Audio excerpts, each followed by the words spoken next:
Imagine buying a cabin by a lake for your retirement, a place that's been standing since 1962. And then some HOA president shows up at your door demanding $2,500 in initiation fees for a property that was never part of their community, for land they have zero legal claim to. She actually told me that all lakefront properties belong to her association. No documentation, no deed, just her word and a stack of fake paperwork. When I refused to pay, they blocked my road. They put up cameras pointing at my cabin. They threatened to remove me from my own property. I spent 30 years as an architect reading property deeds and zoning laws. They picked the wrong guy to push around. What happens next? You won't believe it. Drop your thoughts in the comments below. I found the cabin through an estate sale listing buried in a county newspaper. A 2-acre lakefront property on Pine Lake, built in 1962. Owned by the same family for 6 decades. The photos showed weathered cedar siding, a stone fireplace, and a wooden dock stretching into water so clear you could see the bottom. I drove 3 hours to see it in person, before I even stepped inside. I knew this was where I would spend the rest of my life. I made an offer that same afternoon. The estate was accepted within 48 hours. Drop a comment below telling me where you're watching from today. Because what started as a dream retirement would turn into a battle I never expected to fight. After 30 years as an architect reviewing property documents, I had learned to check everything before signing. The deed was clean. 2 acres with metes and bounds dating to the original 1962 survey. No easements except a county road along the northern boundary. No covenants, no restrictions, no homeowners association anywhere in the chain of title. This land was mine, free and clear. The first week was everything I had imagined. Mist rising off the lake at dawn, coffee on the dock while herons fished in the shallows. Afternoons spent repairing the cabin with my own hands. No meetings, no deadlines. Just water against the shore and wind through the pines. On the 3rd day, I noticed something strange. A wooden stake had appeared at the edge of my property, roughly 50 feet from the southeast corner where my land met the adjacent forest. It was new, fresh-cut pine, driven into the ground within the past day or two. No survey flag, no markings, just a bare stake standing where nothing had stood before. I photographed it and noted the GPS coordinates. That afternoon, I walked the entire perimeter. I found 2 more stakes. One was positioned approximately 120 feet north of the first, near the tree line. The third stood at the northeast corner, exactly where my property boundary turned west toward the lake. All 3 formed a line along the eastern edge of my land. All 3 were unmarked, and all 3 had appeared without explanation. The 4th day brought the white SUV. I was on the dock watching the sunset when I heard tires on gravel. The vehicle had stopped on the dirt road skirting my northern boundary, through the trees. I could make out the logo on the door. Pinewood Shores Security. 2 figures sat inside. One raised binoculars to his face. They watched me for nearly 15 minutes before driving away. I noted the time, the vehicle description, and the direction they departed. That night, I checked every window and door before sleeping. I walked the perimeter with a flashlight, looking for fresh tire tracks or footprints near the cabin. Nothing. The ground around my front door was undisturbed, soft dirt and pine needles, exactly as I had left it that morning. The next day, I woke at dawn and checked again. The dirt was no longer undisturbed. Someone had approached the cabin during the night. A single set of footprints led from the tree line to my front door and back again. Tucked under the door was a folded piece of paper. Welcome to Pinewood Shores Community. Please contact the HOA office at your earliest convenience to complete your membership registration. There was a phone number, an address, and a small map. My cabin was marked with a red circle. I knew about Pinewood Shores. The development was built in 2005 on former agricultural land adjacent to the lake. Neat rows of identical houses with manicured lawns and strict architectural guidelines. But Pinewood Shores was on the other side of the forest. Their community ended where the trees began. My cabin predated their existence by 43 years. I pulled out the survey map from the county recorder. The boundaries were unmistakable. My property sat on a separate parcel, legally distinct, with no connection whatsoever to the Pinewood Shores subdivision. Yet someone had placed stakes on my land. Someone had watched me through binoculars, and someone had crept to my door in darkness to deliver a note claiming I belonged to them. That evening, I returned to the southeast corner of my property, near the old pine tree. I found what I was looking for. A brass survey marker is partially obscured by decades of fallen needles. The inscription read, County Survey, 1960. 2 years before my cabin was built. 45 years before Pinewood Shores existed. I cleaned the marker and photographed it from multiple angles. Then I walked to each of the 3 wooden stakes and measured their distance from the official boundary. The first stake sat 12 feet inside my property line. The second, 15 feet. The third, nearly 20. They were not marking my boundary. They were claiming territory that did not belong to them. I returned to the cabin and opened my laptop. I created a new folder named Pinewood Incidents. Entry 1, photographs of the stakes with GPS coordinates and measurements. Entry 2, description of the surveillance vehicle. Entry 3, the footprints and the note. I did not know how deep this would go, but I knew enough to start keeping records. People who stake claims on land that does not belong to them rarely stop at wooden posts and friendly notes. They came on day 6. I was on the porch replacing a rotted board when a black Mercedes pulled up the dirt road and parked beside my truck. 2 people stepped out. The woman was in her early 50s, dressed in business casual that looked expensive and deliberately chosen to project authority. The man was younger, thicker, and wearing a polo shirt with the Pinewood Shores security logo on the chest. The same logo I had seen on the SUV. They walked toward my cabin like they owned the ground beneath their feet. I set down my hammer and waited. The woman smiled as she approached, but her eyes were already cataloging everything. The condition of the cabin. The truck is in the driveway. The dock extends into the lake. She was not here to welcome me. She was here to assess what I had and determine how to take it. Mr. Ortiz, I'm Elizabeth James, President of the Pinewood Shores Homeowners Association. This is Victor Haynes, our head of community security. We wanted to personally welcome you to the neighborhood. She extended her hand. I shook it briefly. Her grip was firm, practiced, the kind of handshake people use when they want you to know they are in charge. Victor Haynes did not offer his hand. He stood slightly behind Elizabeth, arms crossed, scanning my property with the slow deliberation of someone making mental notes. I noticed a camera clipped to his belt. I appreciate the visit, I said, keeping my voice neutral. But I should mention that I'm not part of your community. My property predates your HOA by more than 40 years. Elizabeth's smile did not waver. Of course. We're aware of the history. But all lakefront properties in this area fall under our association's umbrella. It's part of the master development plan.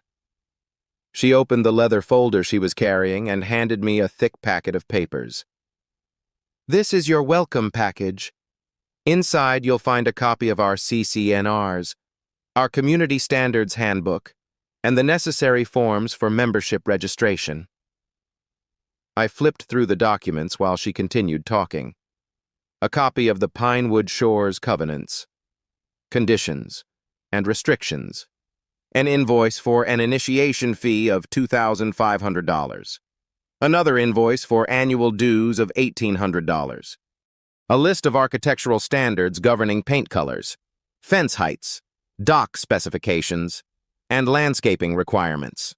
My dock, according to their handbook, violated at least 3 regulations. You'll also notice the fee schedule, Elizabeth said. The initiation fee is due within 30 days, and annual dues are collected each January. Given that you've already moved in, we can prorate your first year. I looked up from the documents. These CC&Rs require property owner signatures to be binding. I don't see any signature from the previous owners of this cabin, or from any owner, going back to 1962. Elizabeth's smile flickered. The association was formed in 2005. Properties that existed before that date were grandfathered into the community through the master plan agreement. I shook my head. A master plan is an internal development document. It has no legal authority over parcels that were never part of the original subdivision. My deed has no covenant restrictions. My parcel number isn't listed anywhere in your CC&Rs. I checked before I bought the property. Victor Haynes shifted his weight. Elizabeth's expression hardened. Just slightly. Mr. Ortiz, all lakefront properties share common amenities. Lake access, road maintenance, security patrols. You benefit from these services whether you acknowledge it or not. Membership ensures everyone pays their fair share. I set the packet down on the porch railing. The lake is public water, managed by the state. The road to my cabin is a county easement, maintained by county taxes I already pay. And I didn't ask for your security patrols. I paused. In fact, I'd prefer if your vehicles stopped parking on the public road to watch my property through binoculars. Elizabeth's composure cracked, just for a moment. Surprise, then something colder. Victor Haynes's hand moved to the camera on his belt. We conduct routine patrols for the safety of all residents, Elizabeth said smoothly, including those who haven't yet formalized their membership. She reached into her folder and produced one more document. This is a formal notice of non-compliance.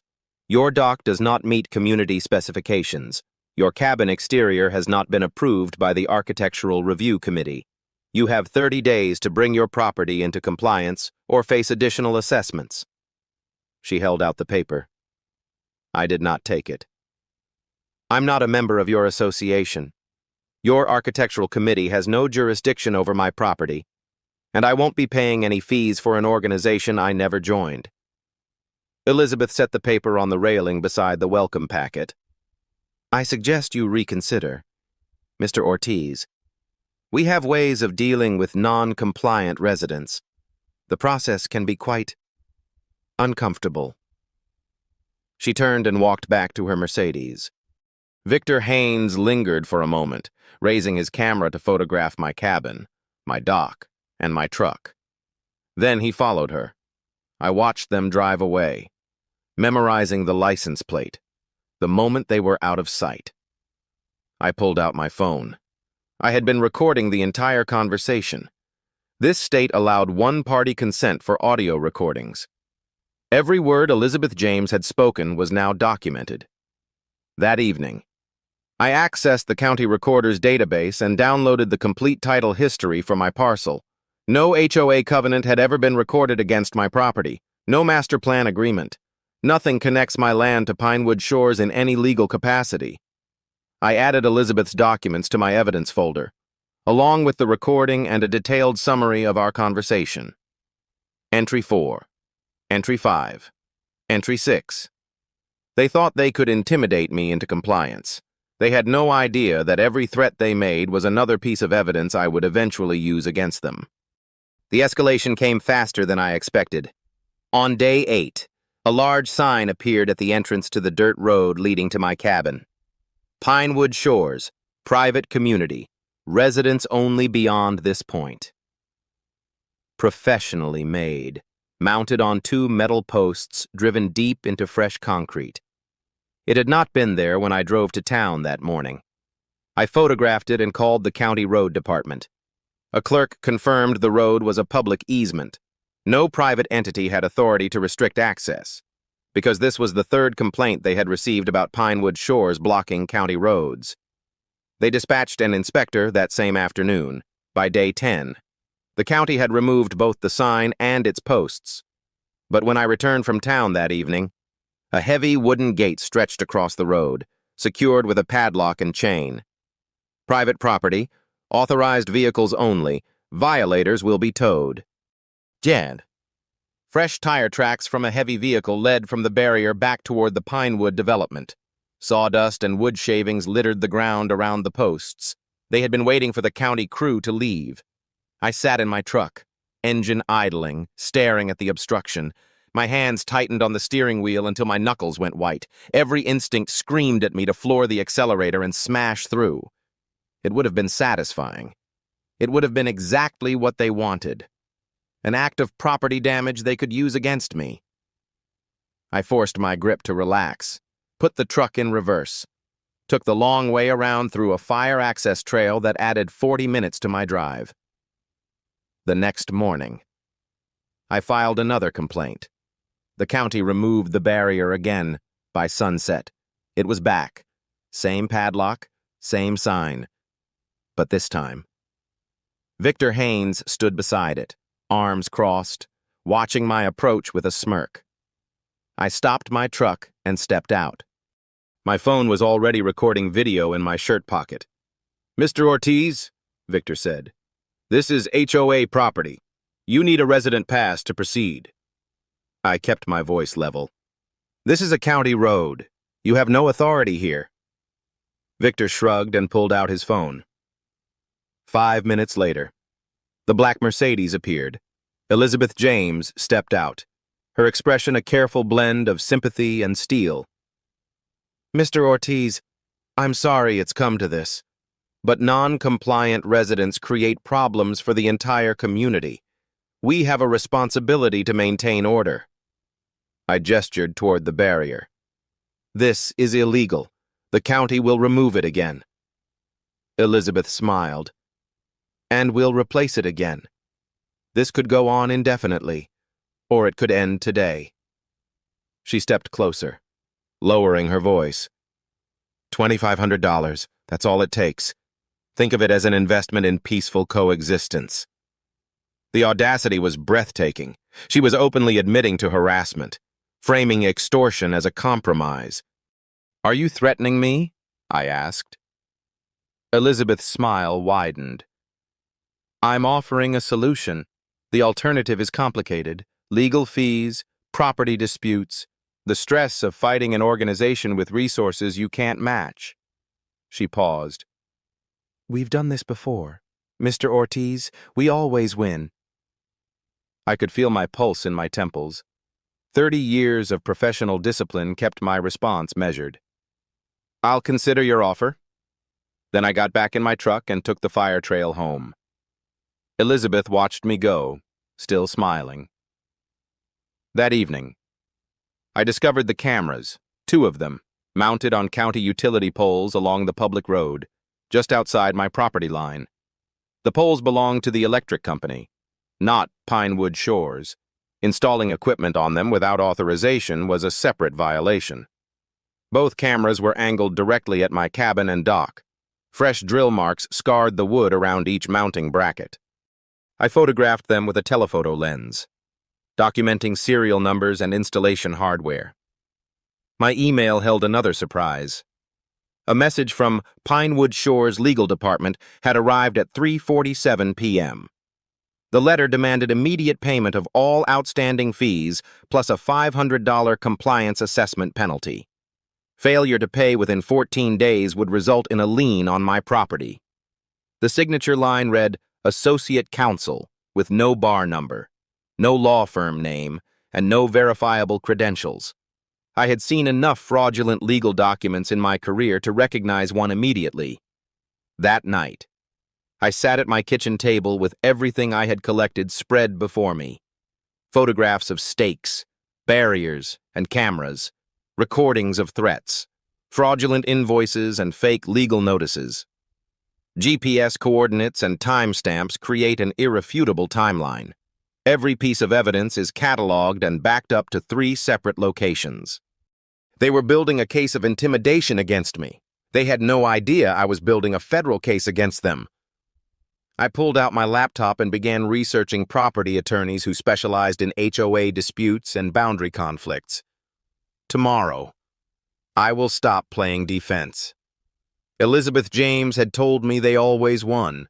She was about to learn that she had never faced someone who spent 30 years mastering the details that win battles like this. I spent 3 days at the county recorder's office, not because I needed 3 days, but because I wanted to build an airtight case. The deed and boundary research confirmed what I already knew. My property had never been part of Pinewood Shores, but the business records revealed something I had not expected.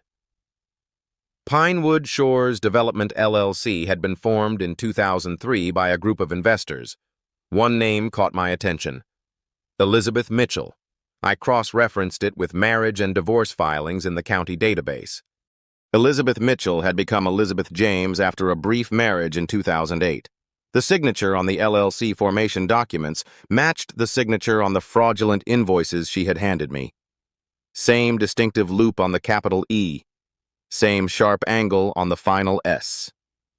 Elizabeth was not just the HOA president. She was a co-owner of the development company that had created Pinewood Shores. If my lakefront cabin could be absorbed into the HOA, the entire community would gain legitimate waterfront access. Property values would increase. Her investment would grow. This had never been about compliance. It was about money. I called the county sheriff's office and spoke with a deputy about the harassment. He listened politely and told me what I expected. "It sounds like a civil matter, sir. Unless there's an immediate threat, there's not much we can do." I thanked him and hung up. He was not wrong, but obstruction of a public road was a misdemeanor. Trespassing was a misdemeanor. Extortion was a felony. I just needed the right person to connect the dots. I found Diane Chavez through a legal referral service. 15 years of litigating HOA overreach cases. A reputation for being relentlessly thorough. I sent her my complete documentation that evening. She called back the next morning. "This is worse than textbook overreach," she said. "They have zero legal standing. The letters they've sent are fraudulent. That fake legal notice alone could be grounds for criminal charges." I authorized her to send a cease and desist letter demanding the removal of all barriers, signs, and surveillance equipment within 7 days. She also filed a complaint with the State Real Estate Commission against Elizabeth's license. Their response came 48 hours later. Not compliance, escalation.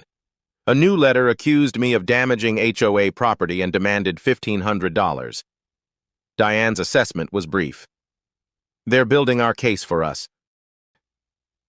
That night, at 11:23 p.m., my motion sensors triggered an alert. The cabin was silent except for the soft hum of the refrigerator. Outside, wind stirred the pines. I checked the security feed. A figure moved through the trees at the edge of my property, flashlight beam cutting erratic patterns through the darkness. Victor Haynes.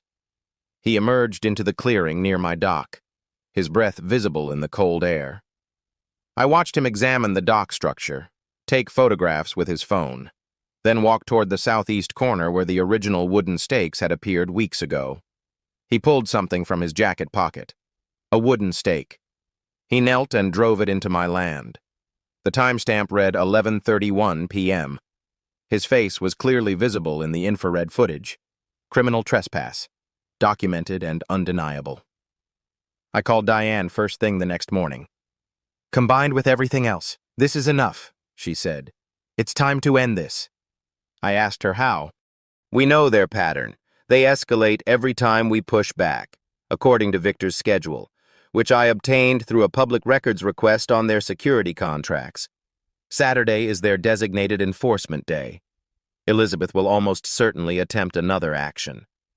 She paused. "I've already spoken with Deputy Robert Chavez at the sheriff's office. No relation to me, in case you're wondering. He's agreed to be present at your property on Saturday morning as a witness. If they attempt to trespass or obstruct the road again, they'll be committing crimes in front of law enforcement." I asked why a deputy would agree to that. "Because I sent him the video of Victor on your property at 11 p.m., and the fake legal letters, and the pattern of road obstruction. He's very interested in what Elizabeth James has been doing." I spent the next 2 days preparing. I organized every piece of evidence into a clear timeline. Photographs of the stakes with GPS coordinates. Videos of the barriers. Recordings of Elizabeth's threats. The fraudulent invoices and fake legal notices. Victor's midnight trespass. The LLC documents prove Elizabeth's financial interest, every piece connected to the next, forming an unbroken chain of harassment, fraud, and criminal conduct. I made 3 copies of everything, one for Diane, one for the sheriff's department. One was stored off-site in case anything happened to the originals. Saturday morning arrived gray and cold, mist rising from the lake just as it had on my first day at the cabin. Deputy Chavez arrived at 7:30, parking his cruiser out of sight behind my garage. Diane arrived 10 minutes later. We sat on my porch, drinking coffee, watching the dirt road that led from Pinewood Shores to my property.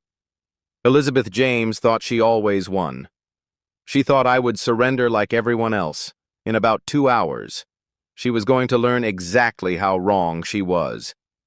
They arrived at 9:47 a.m. A black Mercedes, followed by a white pickup truck with the Pinewood Shores security logo. Elizabeth James stepped out first, carrying her leather folder. Victor Haynes emerged from the pickup with 2 contracted laborers. They unloaded tools from the truck bed: a crowbar, a sledgehammer, bolt cutters. They were not here to talk. They were here to dismantle my dock. Diane and I stood on the porch, watching them approach. Deputy Chavez remained out of sight behind the garage. Elizabeth stopped at the edge of my property and called out across the clearing. "Mr. Ortiz, your dock violates Pinewood Shores architectural standards. We are authorized to remove the non-compliant structure." Diane stepped forward. "I'm Mr. Ortiz's attorney. Any attempt to damage structures on this land constitutes criminal trespass. I advise you to reconsider." Elizabeth's smile hardened into cold calculation. "Proceed with the removal," she told Victor. He walked toward the dock and raised the crowbar. "Deputy Chavez," Diane called out, "I think you've seen enough." The cruiser door opened.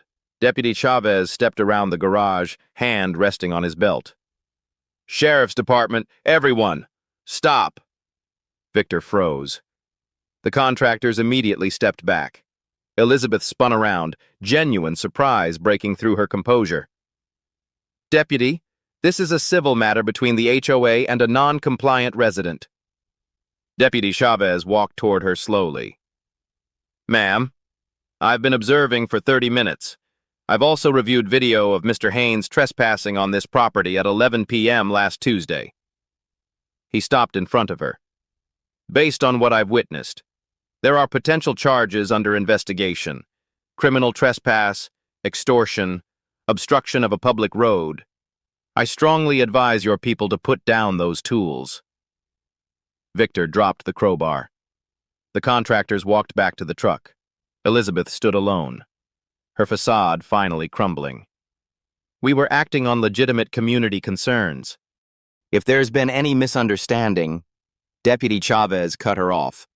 "I'll be forwarding my report to the district attorney's office." The investigation took 6 weeks, faced with documented harassment, fraudulent legal notices, and the trespass video. The HOA's legal counsel advised immediate settlement. Elizabeth was charged with harassment. Victor was charged with criminal trespass. The State Real Estate Commission suspended Elizabeth's license, Pinewood Shores. HOA settled for $25,000 in damages and a formal apology to every resident. Elizabeth resigned. Victor was terminated. The cameras came down. The barriers never returned. A month later, I sat on my dock at sunset, watching the mist rise across Pine Lake. No white SUVs, no cameras, no strangers planting stakes on my land. An elderly neighbor had told me Elizabeth tried this with 3 other families over the years. They all surrendered. I was the first one who fight back and win. Some battles are won by those who refuse to stop fighting. I took a sip of coffee and watched the stars appear. This cabin, this view, this peace, Worth every moment.